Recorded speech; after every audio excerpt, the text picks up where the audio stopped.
Welcome to Mark Baxter's Empowerment Corner. Today's message: pain and suffering are like the school bully. They are only effective when we are afraid of them. Otherwise, they are powerless.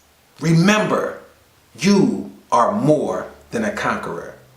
You see, never allow adversity to make you fearful. Just trust God. Trust your preparation and trust in all of the other things that you've overcome. You were born to be great, and don't let obstacles stand in your way. Be resilient, be powerful, be great. Thank you for visiting Mark Baxter's Empowerment Corner.